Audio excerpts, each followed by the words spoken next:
1242 A-Tribe Media Broadcasting. Narito ang kaakibat sa pag-unlad ng sambayanan, Jerry Yap, si Jerry Yap at Percy Lapid. Percy Lapid, hahataw sa balita at komentaryo. Magandang umaga. Congratulations. Tagahanga mo kami. Hindi mo lang nakakuha. Matagal na kami nakikinig sa'yo. Kasi magandang programa mo. Bukod sa mayroong tinatalakay na tama sa bayan, mayroong humor. At saka bilib ako sa'yo. Kasi minsan parang nagagalit yung babae sa'yo, pero hindi mo pinatulang, cool ka lang. Ang ganda ka, tira mo ka ako yung si Percy ka, magaling talaga ako. Pero talagang kaka ko, maganda ka makiharap sa tao. Congratulations, babati lang ako sa'yo at more power. Keep it up. Ang balitang ito ay hatid sa inyo ng Hataw. Number 1 sa balita, Basta Tabloid, Hataw.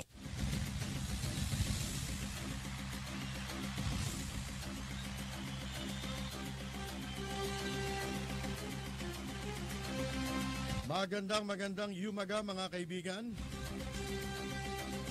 Ito po si Percy Lapid. Ito naman po si Rose Navenario. Si Peter Kalaskas. Welcome po sa Hataw sa Balita at komentaryo ni Ka Jerry at ni Percy Lapid. Ito po si Atong Ma. Sa pangalan po ni Ka Jerry Yap, kami po ay muli mag-aanyaya sa loob ng isang oras na pagtatanghal ng ating pong palatuntunan. Marami po tayong pag-uusapan at para po sa mga nais magbigay ng reaksyon at lumahok sa ating palatuntunan, para sa inyong reaksyon, ang ating po mga landline ay 412-0288. Samantala, ang text line po naman natin ay 0977-342-1644.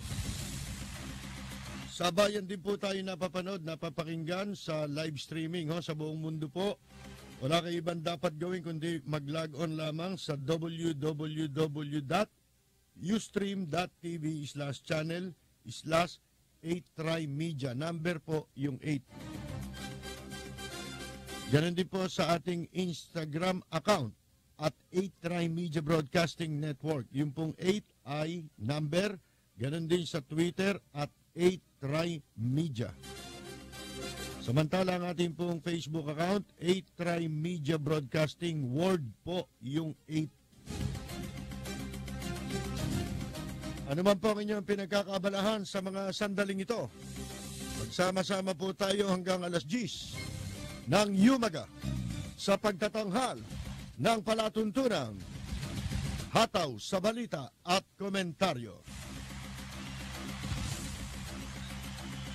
Samantala ang oras po natin, meron na po tayong 5 minuto makalipas po ang alas 9. Ang oras na ito ay hatid sa inyo ng PG Flex Linoleum. Gawa sa tamang quality at galing ng Pinoy. PG Flex, proud to be Pinoy.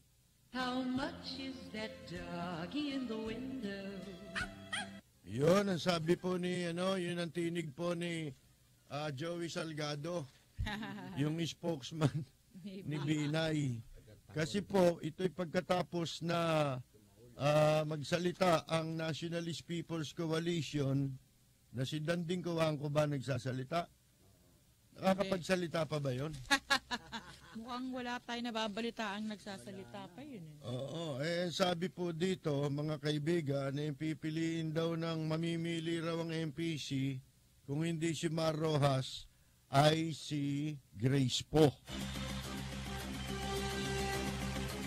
At dahil nga po dyan, itong si Joey Salgado naman, mukhang nainggit si Binay.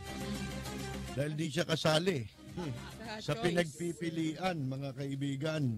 Dalawang pangalan lang, Mar Rojas at Grace po. Sa madalit sabi, ayaw nila kay Duterte, no?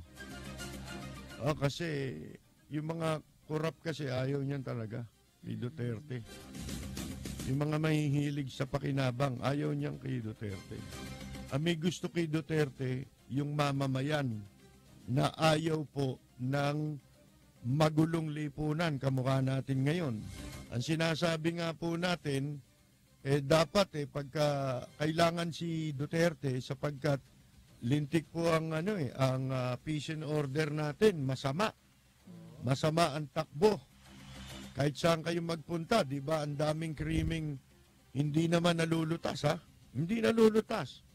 At ito nga, yung mga sensational pa nga yung mga hindi nalulutas. Gasino po yung araw-araw na nangyayari na mga hindi kilalang tao dahil mahihirap lang. Hindi na naibabalita gaano at hindi na tinututukan ng media sapagkat di sila magkakapera doon sa mga ganong krimen, di ba? Walang nagpapapreskon doon eh. Hindi na balita eh. Oh. Ang balita, pagka isang araw, walang krimen. Alam nyo, Ang malaki yan. maganda sanang marinig natin kay Duterte, hindi lamang po yung pagsugpo sa kriminalidad na ang sangkot mamamayan sa lipunan.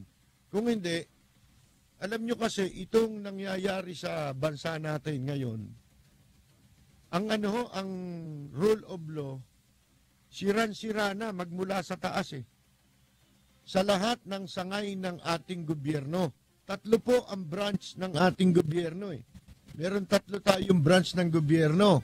Ang executive, magmula yan sa presidente, yung mga appointed niya, kasama po ang local government. Mga governor, mayor, lahat po yan. Pagkatapos, andyan po ang mga nasa legislative branch of government natin. Yung legislative branch, yan po yung Senate at House of Representatives, mga kaibigan. At dito naman sa judiciary natin, puro may tama na po eh. Puro manchado na lahat eh. Lahat po ng sangay ng gobyerno natin, yung 3 yon, dyan po nag-uumpisa ang pagwasak sa rule of law eh. Ultimo nga sa Supreme Court umakyat na yan eh. Yang kawalan ng rule of law, sila pa promotor eh. So, kinakailangan kahit na sugpuin natin itong kriminalidad, bakit ang daming lumalabag sa batas? Paano alam nila na merong mga iba-ibang klase ng batas? Hindi po iisang batas kasi sa Pilipinas. Merong magkakaiba ng batas. Halimbawa, ang batas sa mahirap, iba. Ang batas sa mayaman, iba rin. Ang batas kay Singson, iba. Kesa po sa ibang kandidato na nadi-disqualify. Samantalang maliwanag ang batas, di ba? Maliwanag. Ito yung example lang ito ha. Example po na sira ang rule of law natin eh. Wala na po. Kaya ang sistema ng gobyerno sa bansa natin hindi gumagana. Hindi gumagana yan eh. Kaya hindi mo masisisi kung bakit laganap ang kriminalidad. Sapagkat ginulo eh ng mga nasa gobyerno. At ang unang lumalabag sa rule of law ay itong 3 branch ng gobyernong ito na bumubuo sa ating pamahalaan, itong executive, legislative, at judiciary. Yung judiciary, magmula po sa Supreme Court, pababa hanggang sa mga hukom. Tainted ho eh. Manchadong-manchado ho. Ng graft and corruption. Yan 3 sangay ng gobyerno na yan. At ang batas natin, nababaluktot pagka ang involved sa kaso ay maraming salapi at kilalang tao. Tignan ninyo, halimbawa sa kaso ng, alam ba ninyo na ang batas natin, hindi pwedeng kumandidato ang sino mang tao sa local position ito sa local position. Maging sa national position, labag din po sa batas yan kapag merong silang mga kasong kriminal na involving moral turpitude. Nakasuhan sila involving moral turpitude at nahatulan sila sa kasong ganon na ang parusang ipinataw sa kanila 1 taon pataas na kulong. Eto. Niliwanag pa nga yan eh. Yung pagbabawal sa mga public official na merong na convicted of a crime involving moral turpitude at nahatulan ng 1 taong pagkabilanggo pataas. Yan o, pinatibay pa yan ng local government code eh. Hindi ba? Oo. Ngayon, bakit ho nababoy ang batas natin? Maraming beses na po nating binanggit ang mga kaso. Halimbawa si Halushos. Bakit ho si Halushos ay hindi pinayagang makatakbo noong 2013 election? Sapagkat ang sabi ng COMELEC, si Halushos ay nahatulan sa kasong kriminal involving moral turpitude na nahatulan ng habang buhay na pagkabilanggo. Na ayon sa batas, 1 taon nga lang pataas matulang ka sa kasong involving moral turpitude. Hindi ka na pwedeng payagan tumakbo. O di sinuspindi dinisqualified si Halushos. Tama yun ayon sa batas. Bakit nung nag-file yung ibang kandidato pinayagan? Yan. Nakamukha din ni Halushos na convicted din. Involving moral turpitude. Yung krimen. Kung saan sila nahatulan. Pagkatapos sa Ilocos merong isang kumandidato dyan. Babae pa yun hindi pinayagan ng COMELEC. Ano sabi ng COMELEC? Ano yan meron yan pending case sa Amerika. Ibig sabihin ng pending case, hindi pa siya nakahatulan. Hindi pa natatapos yung kaso. Nililitis pa. Hindi mo nga alam kung ma-absuelto siya ron o hindi. Pero hindi pinayagan. Inapirm ng Korte Suprema yun, di ba? Ngayon, yung sa Maguindanao ba yun? Yung mayor si Lanao. Sa Lanao po, mga kaibigan, meron din dyan tumakbo. Ano naman, US citizen. Di ba? Pinotesta yun. Hindi, na-disqualify yun. Inapirm ng Korte Suprema. COMELEC case ito, pero ang sinasabi po natin, sangkot ang Korte Suprema Ang judicial branch of the government pinakamataas pa naman.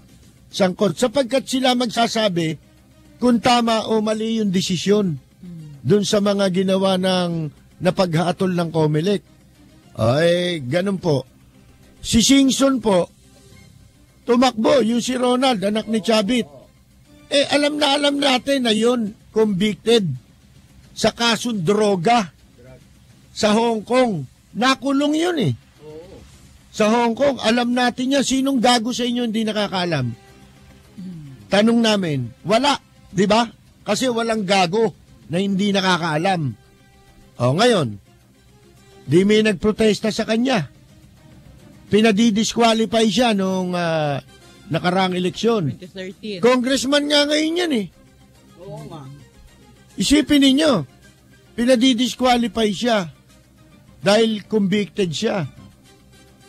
Ngayon, umakyat po sa Supreme Court yung COMELEC, hindi siya dinisqualify ng COMELEC, pinayagan siya. Pagkatapos, pagdating sa Korte Suprema,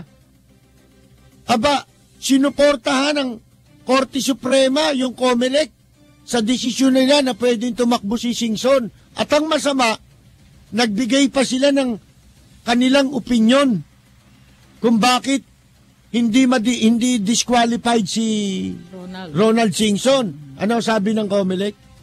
Hindi daw Ng Supreme Court? hindi raw maiko-considerang immoral. Hindi raw immoral. Yung kasong possession yun, di ba?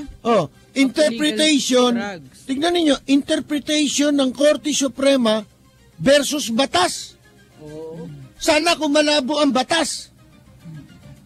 Pwede mo pang sabihin, tatanggapin natin yun Na hindi. Sino sa inyo ngayon na magsasabi na hindi immoral yung ikaw nagdodroga, nagpapasok ka pa ng droga sa ibang bansa? Sino yung nakakulong ngayon na bibitayin sa Indonesia? Si Mary Jane Villar. Hindi ba immoral yun?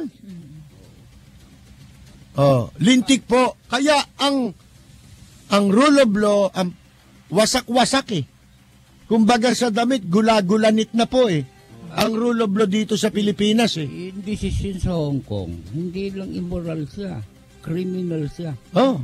Yun ang ibig sabihin. Hinatulan nga siya. Ibig ba At siya sabihin? umamin. Oo, inamin niya eh. Nag-serve Para na ng mapababa sentence, yung sentensya sa kanya, umigsi, inamin niya yung kaso. Ano inamin niya doon? Yung krimen na nagawa niya.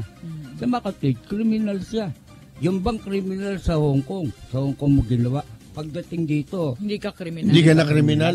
Ang katunayan yan dapat isangkot mo dyan Hanapin mo yung mga customs. oo, tama. Employees. Kung bakit siya pinayagang makaalis, may bit-bit siyang droga. Oo. Paano nangyari yun? Dapat nga kinasuhan yun Dahil nakalabas siya rito, may dala siyang droga. Dito naggaling ang droga. Yung sa Pilipinas nga, sa ibang bansa nang galing yung droga, di ba? Yung kay Biloso. Galing Malaysia. Sa Malaysia, inabot sa kanya Hindi naman dito inilabas Papunta ron sa Indonesia Dumaan muna siya ng Malaysia. Sa Malaysia nang galing yung droga, papasok ng Indonesia. Hindi nang galing sa Maynila. Anong tawag nyo dyan? Bakit doon binibitay? Kasi yung parusa doon, bitay. Dito hindi immoral.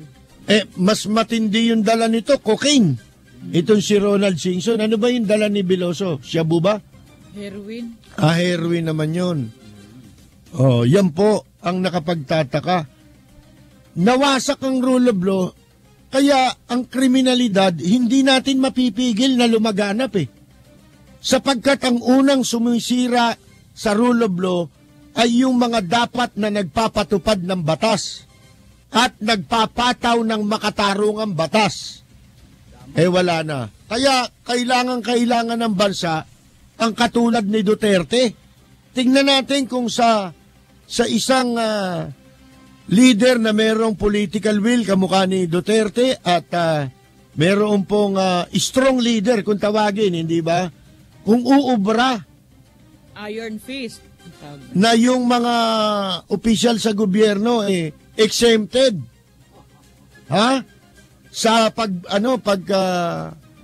pagsugpo ng krimen. Krimen yung ginagawa nila Dapat nga hindi normal yun na ginagawa nila sapagkat ang trabaho nila kung ikaw ay nasa judiciary humatol ka ng makatarungang paghatol para ang isang tao na walang kasalanan ay anong tawag dito? Mata mo niya yung katarungan.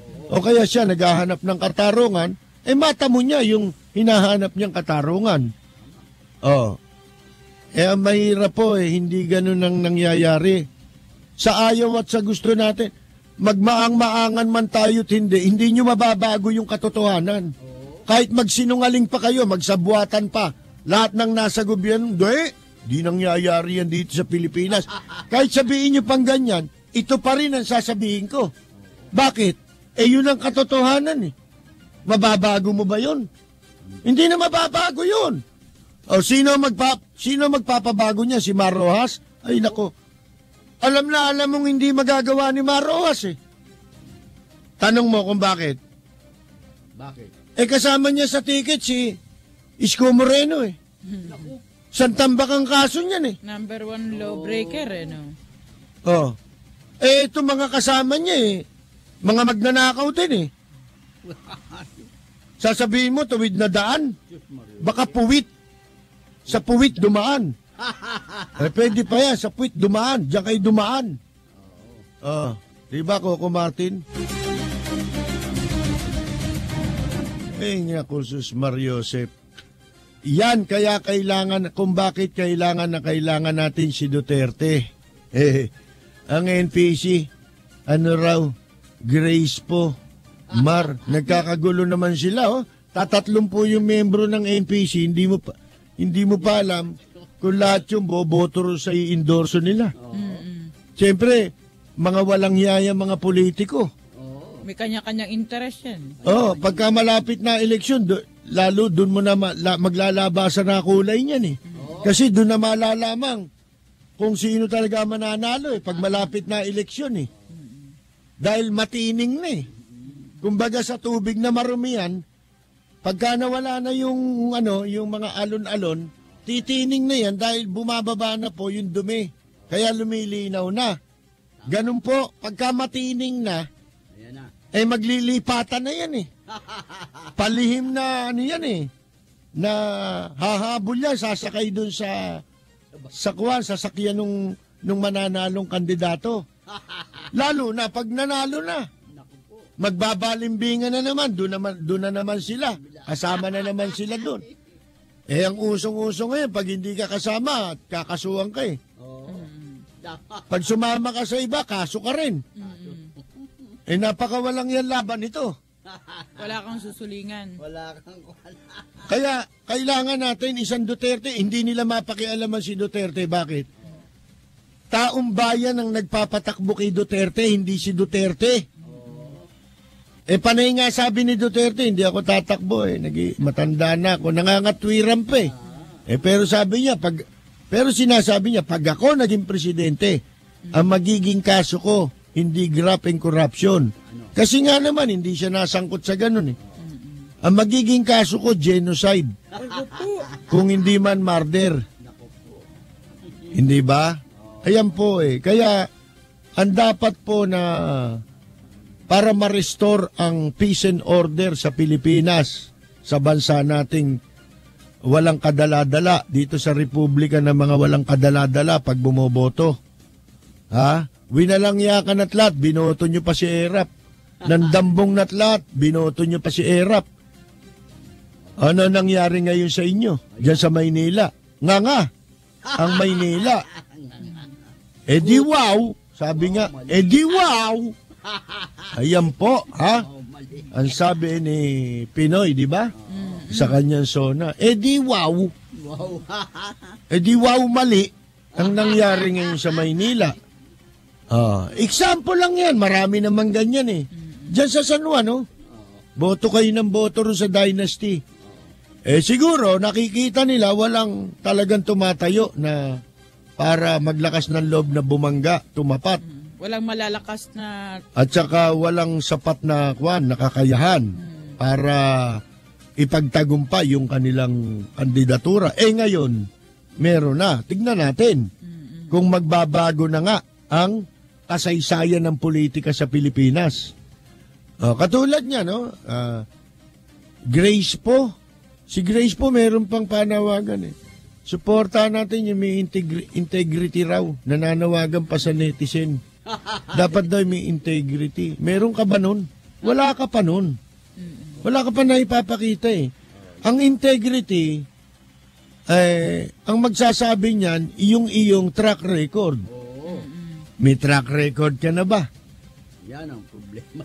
Natitiyak natin yung pinatutungkulan niya ng dapat may integrity.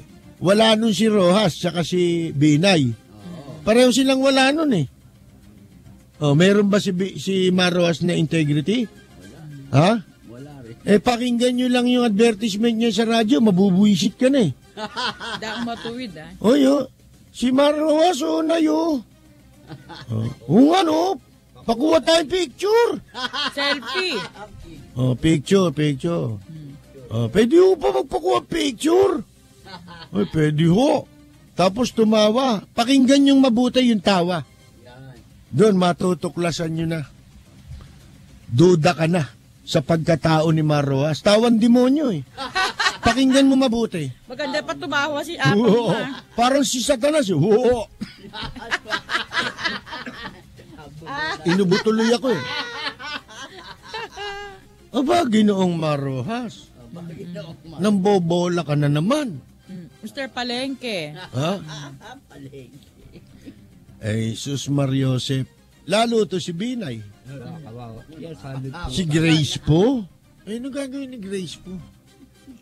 Sige nga, anong gagawin ni Grace po? Ngayon palang mag-iisip.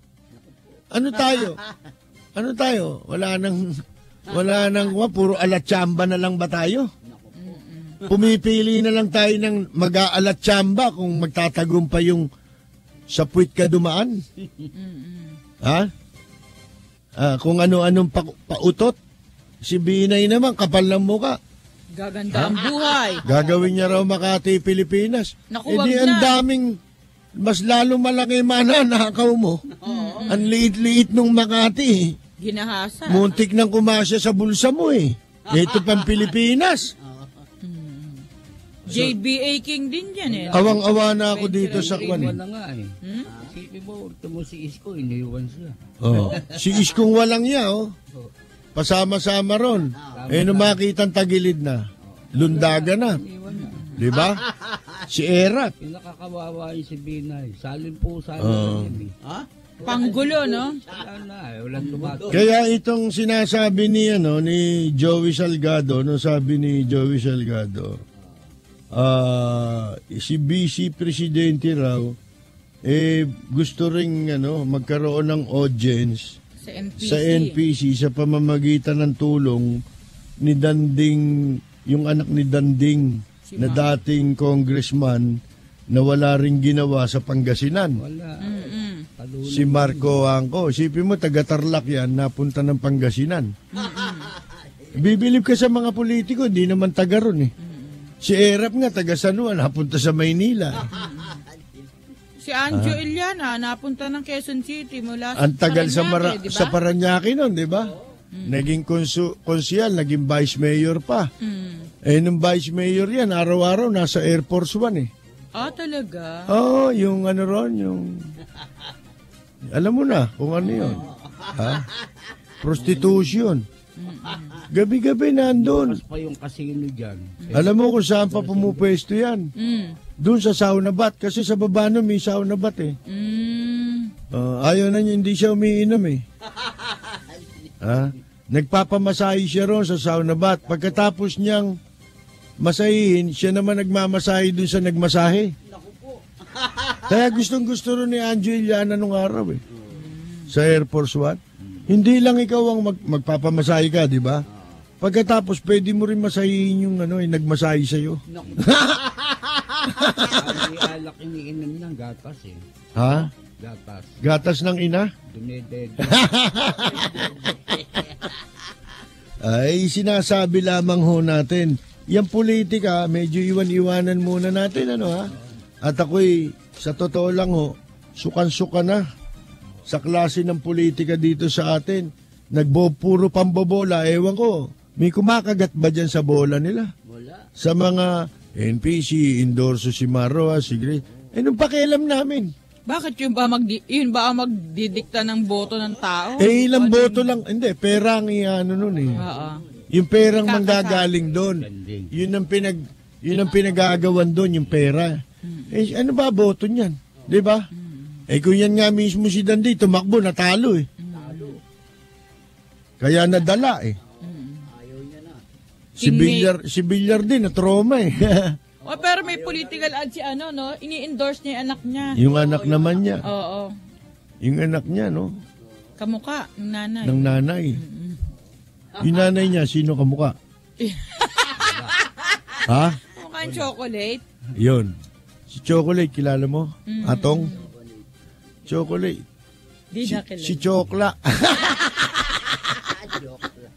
Bueno, mga kaibigan, ilan po munang mahalagang mensahe mula sa ating himpilan. Magbabalik po ang programang Hataw sa Balita at Komentaryo pagkatapos lamang ng ilang saglit. Hataw sa balita at komentaryo, buong tapang na pamamahaya, diretsahang komentaryo, mga abusado, siguradong plastado. Samahan sina Jerry Yap at Percy Lapid, palitan ng makabuluhang komentaryo sa mga napapanahong isyu at kaganapan, positibong batikos sa mga maimpluwensya sa lipunan, programang kaakibat sa pag-unlad ng sambayanan. Hataw sa balita at komentaryo kasama sina Jerry Yap at Percy Lapid, alas 9 hanggang alas 10 ng umaga sa himpilan ng serbisyo publiko DWBL 1242. Handog sa inyo ng 8 Media Broadcasting. DWBL 1242, 8 Media Broadcasting. Narito ang kaakibat sa pag-unlad ng sambayanan. Jerry Yap, si Jerry Yap at Percy Lapid. Percy Lapid, hahataw sa balita at komentaryo. Alas 9:31 na po ang ating oras.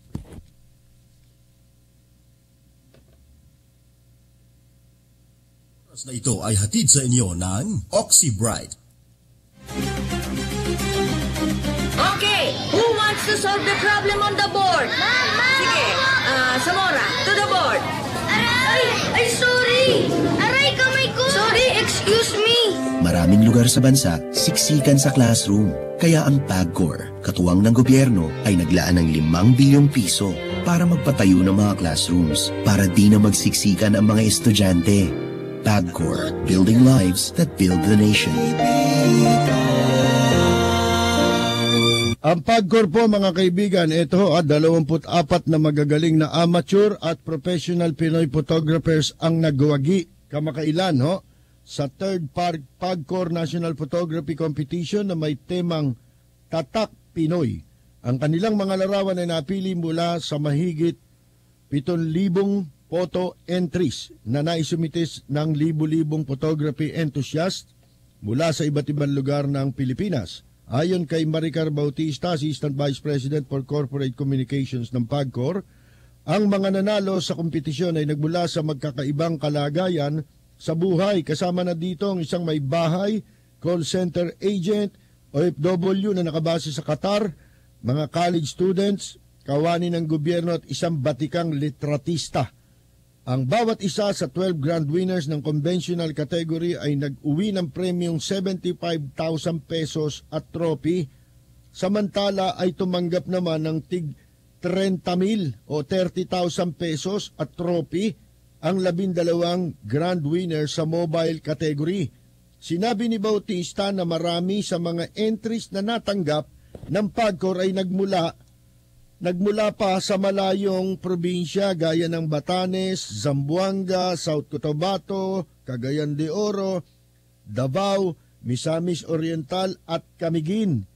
Kanyang idinagdag na ang libu-libong photography enthusiast na sumali sa kompetisyon ay isang patunay na ang 3rd photography competition ng PAGCOR ay isang malaking tagumpay. Magpapatuloy po ang ating palatuntunan, mga kaibigan. Ide-demonetize pala ang pera, Peter. Ano ibig sabihin nun? Ang ibig sabihin, mula ngayon hanggang Disyembre na lang, yung mga lumang pera. Kala ko gagawin demonyo. Idi-demonetize. Idi-demonetize ang peso. Hindi pa naman demonetize hanggang Disyembre, kundi pwede mo pa rin ipalit sa bangko hanggang 2017. Ang schedule ganito. Ang schedule daw, ngayon 2015 hanggang ngayong katapusan ng 2015, meaning to say December 31, hanggang ngayon hanggang doon na lang pwede mong maipambili ito sa mga tindahan kung saan ka magbabayad. Pagkatapos niyan, simula January 2016 hanggang December 31 ng 2016 din, kailangan sa bangko mo na ipalit. Hindi mo na pwedeng pambili yun. Sa bangko na lang. Wala na. Madalit sabi, pagkatapos nun, yun, demonetize yung na. pera na, ewan ko, may nilagay silang bagong pictures dun sa likuran yata ng mga papel. Ito yung mga papel, no? Yun. Kung hindi mo na ipalit yan sa bangko, sa 2016, hindi mo na gasta ngayon, kasi hindi mo rin na ipalit, ibig sabihin, wala nang halaga yun. Yun ang demonetize na. Sabi, hindi na pera yun. Hindi demonetize yun, demonetize na yun. Ganun yun. Kasi di ba, money is the root of all evil, sabi nga, di ba? Si Satanas yun eh. Si Satanas yung root of all evil di ba? Isip mo, karango niya yung pera. Di ba? Kaya yan, demonetize. Kaya yan, yung mga magnanakaw na nag-ipon ng pera sa kanilang mga bahay, na ang lalaki ng kahadjero, yung mga lumang pera na ipon nila, dapat ipamudmud na yan. Hindi. Sa akin naman, kung ang purpose nila ganun, patulad no, para ilabas na mga magnanakaw na politiko yung pera nila na hindi nagdideposito sa bangko. mga taga Bureau of Customs lang totoo yung sinasabi niya May mga di ba yung ampatuan, natuklasan doon yung merong kahadiyero sa loob ng bahay na malalaki kasi laki ng bahay ng kwarto mismo. Bago pa na lumabas yun binubulgar na natin yung mga opisyal ng custom. Si Morales, Napoleon Boy Morales ng custom. Ganun ang bahay niyan Isang malaking vault, ha? At yung ibang matataas na opisyal ng Bureau of Custom. Hindi lang sa kanila, doon nagsimula. Pati yung iba mga opisyal na magnanakaw sa di ba gobyerno. may inakyat bahay dyan sa Fairview? Ganun na nga kasi, hindi sila pwedeng makapag-deposito sa bangko ng malaking halaga dahil matutuntun yung kanilang account. Kaya, karamihan ngayon sa mga public officials, nagpapagawa ng sarili nilang mga vault sa bahay na kasing lalaki ng kwarto. Diba, nasa kwarto nila, no? Sa loob ng kwarto nila. Kaya yan, pagkagising sa umaga, mag-iinat yan, di ba? Nakapadyama pa. Sabay bubuksan niya yung yung vault Lalanghapin niya yung Ayun ang pampagising, ha? Yun na nilalanghap nila sa umaga, yung amoy ng pera, kahit mabantot yun. Di ba? Mabaho yung pera. May kwarto na, may kwarta pa. Mag-aano pa yun? Sa kwarto. Magbubuntong hininga pa yun. May kasamang buntong hininga yun, di ba? Na nag-iinat. Pagka ganun din, bago matulog, lalanghapin nila ulit yun. Para mapanaginipan nila. Hanggang sa panaginip, baon nila yung pera. Ngayon, sa ibang bansa, wala akong nakitang ganyan tayo naman, alam natin yan. Kahit di tayo nagpupunta ng Amerika, alam nyo yan na yung lumang pera nila ngayon, yung lumang pera ng dollar, di ba? Tinatanggap din yun Walang expiration yun Bakit yung pera natin nilalagyan ng expiration? Maraming corrupt dito. Kung ang purpose lang nila, yung corrupt, maglabas na ng pera nila. Para mag-circulate makuha nila. Unfair yun sa mga taong kumita. Paano kung wala siyang panahon na magpalit? Bakit mo pupuwersahin abalahin yung tao? Sa Amerika, hindi, nakikita niyo, nagsisirculate pa yung mga lumang pictures ng pera nila Hindi naman na demonetize Yung $1 lang, di ba? Nakikita mo, yung luma pa. May bago na sila niyan. May mga bago na silang denomination. Saka mabigat kasi, pagka yung pera, masyadong nasa kamay na ng mga kurap, ando na lang yun Hindi gumagalaw. Ayaw mag-circulate. Hindi nagsisirculate. Ang intensyon ng central bank, kailangan mag-circulate ng mga pera niyan. Trillion yan Pero talagang mga malalaki ang bulto ng pera, may kakayahang magtago yan sa ibang bansa Katulad si Erap, di ba? Natuklasan yan Nagtatago ng pera sa British Virgin Island. Pero walang nakakaso sa kanya. Natatakot na rin sila ron kasi natitrace na rin yun ng anti-money laundering. Yung Cayman Island yan, depositoan niya. Kasi Caribbean country yan Yung mga bansa pala na yan, ang ikinabubuhay nila yung kumita dun sa mga ninakaw na pera, yung nilabada. Idinideposito ron, yung interest, dun sila kumikita. Malaki interest na pinapataw nila dun. Hindi kasi malaki yung pera. Ang lalaki ng pera.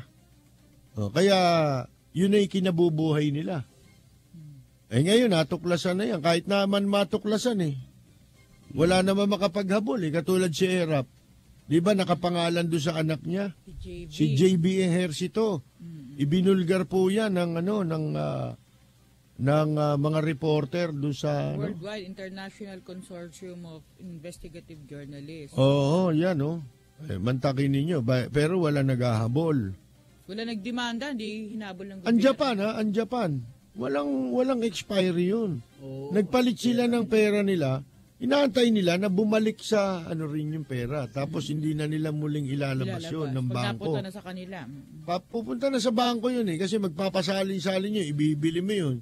Minsan yung binilan mo, yung malaking department store, ang diretso ng mga pera niyan bangko na So, aalisin na yun, papalitan na ng bago. Hanggang sa maubos yun. Meron silang intensyon bakit? Paano ngayon yung kung halimbawa pinaghirapan ng isang tao yun? Lalo na ngayon, hindi naman extensive ang information nila, information drive tungkol dyan Hindi ba dapat mayat maya yan ina-announce? Yun ang dapat pinagbibigay, Ilagay sa alam? TV, sa radyo. Sa barangay. Oo, sa barangay. Hindi, pati sa barangay, oh. Taon ng ano yan eh. Iparating sa kanila. Kasi mag-expire na, oh. Ilang buwan na lang. By December, na buwan na lang. by December 30, hanggang December 31 na lang, pwedeng magasta. Yung pera para kung may babayaran ka. Magbabayad ka sa kuryente, magbabayad ka kung saan. Yung luma na yun, yung iba nga hindi nalalaman kung ano yung bagong features nung pera eh. Dapat may sample man lang sila sa mga barangay eh. At itong mga barangay, pupunta sa mga bayo, palit nyo na yung pera nyo ha. Kasi kawawa yung mga tao na nag-iipon ng pera. Tapos wala silang muwang na ganyan na mangyayari pala dyan. Mawawalan pala ng bisa yung pera niya. Paano yung pinagpaguran mo? Oo. Hindi, dyan, lilinawin natin, yung pera sinasabi dyan, yung luma, yung mga lumang picture. Hindi itong bagong labas ito na nagse-circulate. Yung luma. Hindi, Peter. Nakita ko na ang sample. Naka-display sa SM. Naka-display sa SM. May advisory sila. Hindi. Pakinggan mo ako. Yung 200 piso, di ba si Diosdedo Macapagal yun? Iniba mo kanya ron. Oo nga. Meron na rin lumalabas nun ngayon Magkaiba, baka akala mo magkamukha yung 2 piso na si Diosdedo Macapagal ang nandun. Magkaiba yun. Yung bago, parang mas malaki yung mukha niya ron. I-demonetize yung dating mukha niya. Yun. Wala na, dito sa bago, wala na. Konti ang pagkakaiba At ang magkakaroon ng pagkakaiba sa likuran ng pera. Hindi pwede magkahawak. Meron yatang ibon doon, may mga marka. Na idinagdag o ipinalit sila ron. Yun nga, dapat yun, kahit na hindi totoong pera, kahit na yung ano lang, pang-exhibit lang, kamukha nung naka-display doon sa SM, sana dinidisplay sa mga barangay, sa lahat ng tindahan. Oo. Para alam nila, bibili sila, ito hanggang dyan na lang yung ano nyo, yung pera nyo, ito yung perang magiging itsura ng pera. Yung posters, no? Kawawa yung mga tao paano? Sino na naman tatamaan dyan? Yung maliliit. Oo. Yung mayayaman, alam yan, nagbabasa ng dyaryo yan sana kung nilalabas ng tabloid dyan. Alam mo naman sa tabloid, ang gusto ilabas, wedding. Kasi may kita ron. Di ba? Mga walang pera. Wedding, nightclub. Prostitution, di ba? Tatlo't wala. Ultimo sugal lupa na mababasa mo sa kulum-kulum Kulum-kulum. Saka yung mga lalo na yung pera sa wedding isipin mo. May number pa nga Oo. Nang tatamaan nila Isipin mo. Saan ka nakakita ng ganun sugal? Wala naman tayo alam na sugal na ganun. Ba't may ganun sila? May tip. Hay-alay. May hay-alay ba? Wala. Ha? Wala. Sa Cagayan, meron. Sa Cagayan, meron. Kahit ba nandun ba't nandito yung tatayaan mo? Yung sa dyaryo dito? Illegal yun dahil wala namang ano yun Yun ang bukis. Sa Maynila, sinasabi natin. Pagka yung information na pakikinabangan ng taong bayan, wala nagmamalasakit Oo. Hindi baling maperwisyo yung iba. Yun ang masama sa atin ganyan din ang mentalidad pagdating sa pagboto Wala silang pakialam basta yung gusto niyang ikampanyang kandidato, yung magkakapera siya. Oo. O kaya mapupuesto siya pag nanalo. Puro kayuhin. Puro kayuhin. Puro kayuhin.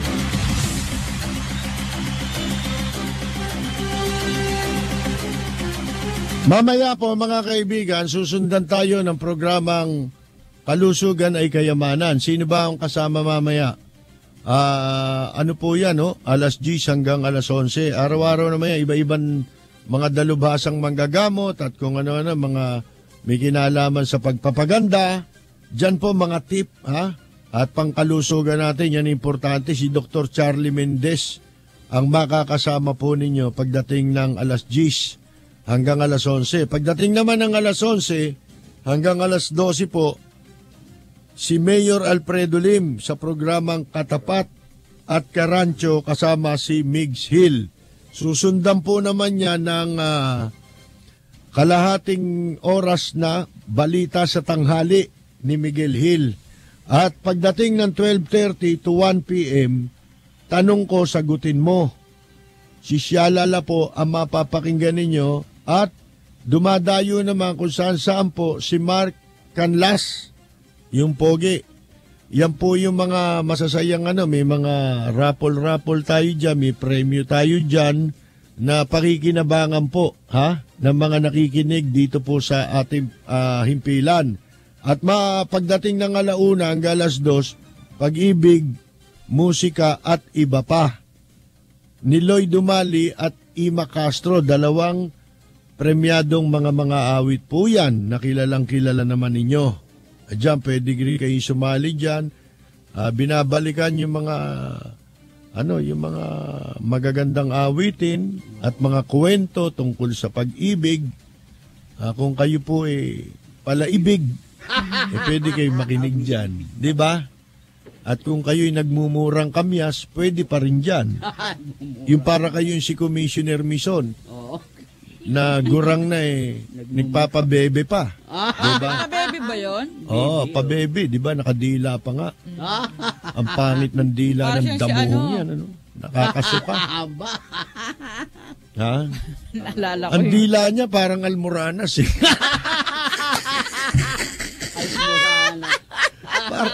parang almoranas na nakalabas. Sus Mariosep na dila yan ni Mison. Ngayon, 5:00 po hanggang 6:00 ng hapon po yan. Makakasama naman nyo Rodel Fernando at Miss Pelita Peralta sa Showbiz Galore. Magaganda programa namin dito, baka akala ninyo. Kami lang na yata hindi maganda. Ngayon, balik tayo sa pinag-uusapan. Dinimanda na po. Meron na nag-file ng kaso sa ombudsman labang kay Erap Estrada, kay Isko Moreno, sa mga opisyal na gago ni Erap Estrada dyan sa City Hall, kasama mga konsuhol, di animal, dilihencia, extortionist. Ayan po. Bakit? Doon sa transaksyon. Sa joint venture nakaw agreement. Joint venture inakaw o kung pandarambong agreement. Ayan po. Joint venture na pandarambong agreement ito. Dinimanda sila ngayon. Demanda kung ano yung sinabi natin. Sakto. Parang kinopya kami.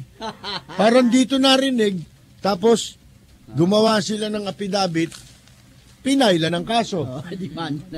Ito, ang nag-file ng kaso, yung pong mismong presidente ng mga nagtitinda. Sa lahat ng palengke sa Maynila, federasyon ito. Hindi ito yung mga ka-federasyon, Ito yung federasyon talaga ng mga market vendors. Manila Federation of Public Market Vendors Association Incorporated. Ayan, dinimanda ho nila si Erap, si Isko Moreno, mga local government and company officials over a contract that allows a private firm to modernize and manage the structure in the next 25 years. Hindi lang ho Quinta Market ito kasi susunod na rin yung iba dyan, Kaya ito, dapat marinig ng mga taga Maynila. Bakit? Sapagkat pwede na ho ninyong paila ng kaso rin. Hindi lang ho naman ito may karapatan mag-file ng kaso kay Erap. Kahit sinong mamamayan ng lungsod ng Maynila ay pwede kayo mag-file ng kaso. Kokopyahin nyo na lang to Detalyado na ho itong kaso Ang demanda nila, kinakasuhan nila si Erap dahil sa pagpasok sa anomalya at irregular joint venture pandarambong agreement. Sa Market Life Management and Leasing Corruption. Ayan po. Market Life Management and Leasing Corruption. Ayan ang sabi po, itong grupo na nag-file ng kaso, Manila Federation of Public Market Vendors Association Incorporated, isang organisasyon na kumakatawan sa mga vendors mula sa 17 public markets ng Maynila. 17 pala, ang dami. Oo. Ito pa, yung approval sa JBA, may sabuatan, nakipagsabuatan daw sa pribadong individual, as well as public officials comprising the agreement. Circumvented national laws. Ayan, pinaikutan yung kwan eh. Yung batas eh. Yung national laws. On procurement contracts. Ito yung sinasabi natin. Yung procurement law. Sapagkat under the procurement law, kinakailangan ang mga pagawain na katulad niyan, mga property, kung isasalya mo yan, kinakailangan magkaroon ng tinatawag na bidding. Nasa ng bidding? Nagbidding-biddingan. Si ERAP dyan. At et cetera. Lahat to naman nasabi na natin dito eh. Ibinabalita lang namin na naidemanda na rin sa wakas. At ito panawagan natin, yung pong mga binentang iba pa, yung si Lahis Hotel, pwede na rin po silang pailan ng kaso dyan. Yan, sikreto yan eh. Pinag-usapan ba yan? May nagsasabi ba niya? Kami lang ang nagsasabi sa inyo niyan. Dahil kayo, bulag. Dumaan kayo sa Ross Boulevard, nakalagay, pinalitan na yung bakura noon, nakalagay waterfront. Yung nakabako doon na nakatakip. Waterfront. Sino may-ari noon? Ito kasing market life na to na nakayari sa Quinta Market. Ito ay crony ni ERAP. Kaya hinihinala to, kanya rin to eh. Dami lang niya yung tarantadong yun. Kasi yung kasamang nakasuhan yun kay ERAP eh. Doon sa C5 at Taga na binulgar ni Lacson noon. Pero hindi niya sinama mga pangalan nito eh. Si Villar lang ang binanata ni Lacson doon eh. Kasama palang kinasuhan doon itong Baviera na tauhan ni Mike Velarde sa pagbebenta ng overpriced na lupa na tinamaan po nung si Paibat Taga. Ayan, ngayon, pwede na rin nung kasuhan, no? Katulad yung si Gatchalian. Paano napunta sa iyo yan? Kumpiskado ng City of Manila yan. At yan, kaya kinumpiska yan, may malaking pagkakautang yan sa buwis na hindi binabayaran yung dating Grand Boulevard Hotel na yan. Nabayaran ba yan? Wala. Paano napunta yan sa waterfront na kumpanyang sinasabing ang may-ari si Gatchalian? Sino ba si Gatchalian? Di ba si Gatchalian kasamang idinimanda ng kasong plunder yan kay ERAP? Tama. Kung saan nakumbik si ERAP, di ba? Oo. Kasama yan, isa yan sa mga co-accused, akusado, kasama ni ERAP. Ano ibig sabihin yan? Dami niya yan. Yung Lacson Underpass, paano nyo nagawang maisa pribado? Karsada yan eh.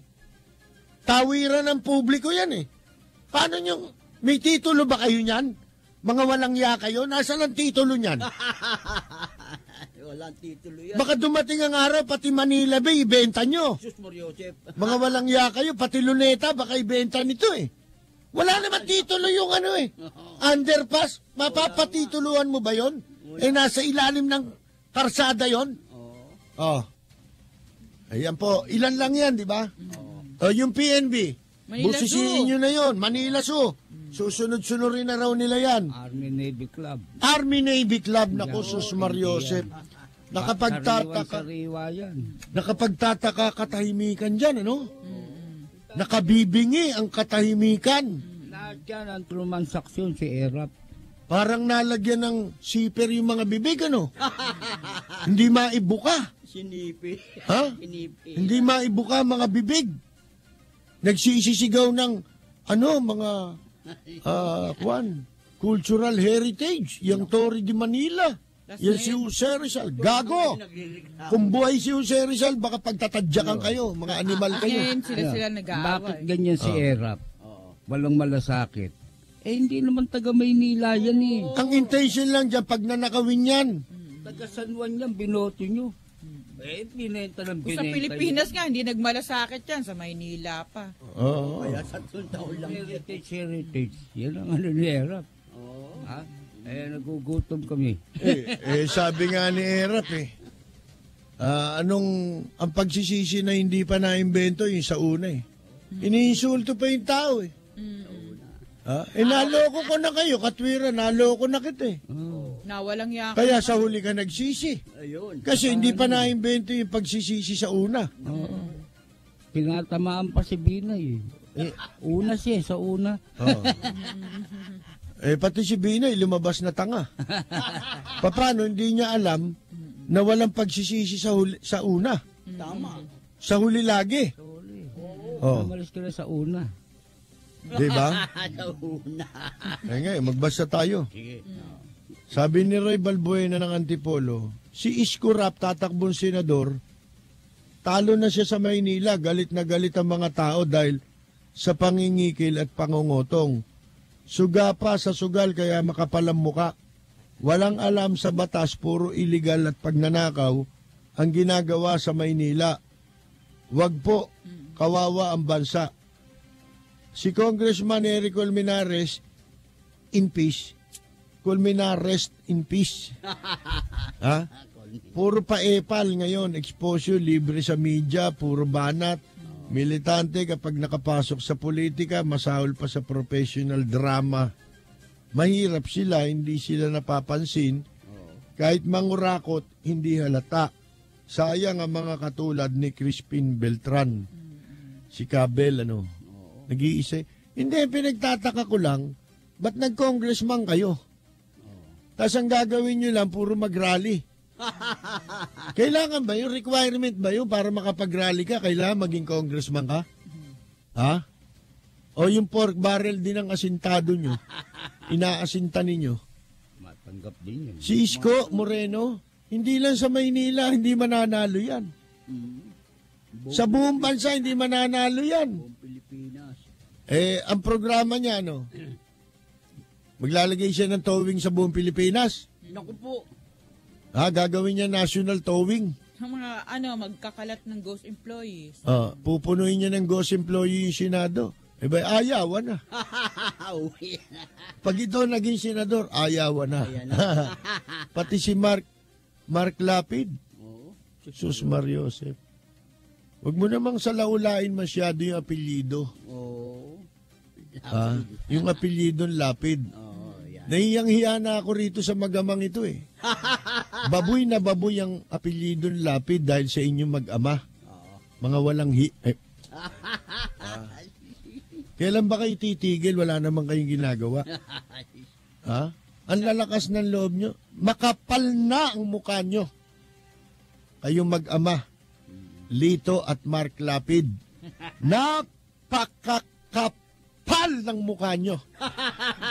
Walang kasing kapal ang mukha nyo. Puro kayuhin. Puro kayuhin. Puro kayuhin. Diba?